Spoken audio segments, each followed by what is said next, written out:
Hello everyone, my name is Miguel Ángel Perdomo Ramirez and today I want to talk about indirect question. Have you ever want to ask something politely in English without sound too direct? That's exactly what indirect questions are for. In this presentation, I will explain how to form them, why we use them, and why they are most common used. Let's get started. What are indirect questions? Imagine you want to know something but you don't want to sound too direct. Using indirect question is polite and sounds more natural in English. Notice how the structure changes compared to direct questions. And here are some examples. The main points are polite or formal, why to ask something, not a direct question, part of the sentence.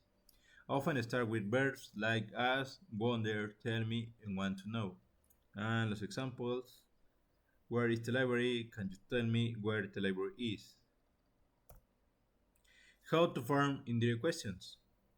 First, we need a main verb like ask, wonder, or want to know. Then we include the actual questions, but in a subordinate form, which means the subject comes before the verb. Finally, we remove the question mark. Using this structure makes your question polite and formal. First, start with the main verbs as wonder, want to know. Add the question in subordinate form. Remove the question. Examples: where do you live? Indirect: can you tell me where do you live? Why do we use indirect questions? The main reason is politeness. Sometimes asking directly can sound too abrupt or rude. Indirect questions are also very common in professional or academic situations, like when reading emails or reports. Using them correctly makes your English sound natural and respectful. And remember, to be polite or formal, to ask information softly, common in professional or academic situations. Examples: why are you sad? Indirect: I wonder why you sad. Next, common situation for indirect questions. Many situations in conversation you can ask politely in a daily life. When you are curious but you want to be polite, you can ask indirectly.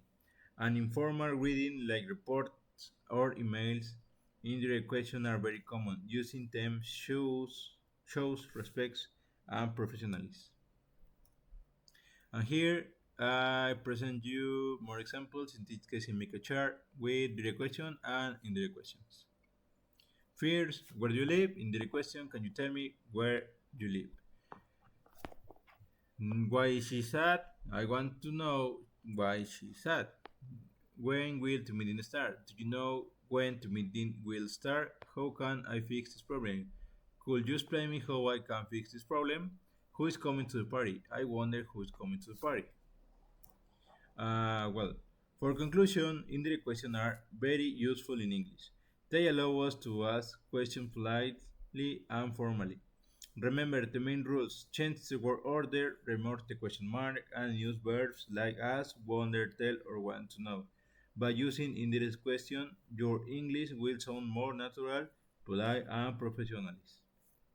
And that's it, guys. See you later. Goodbye.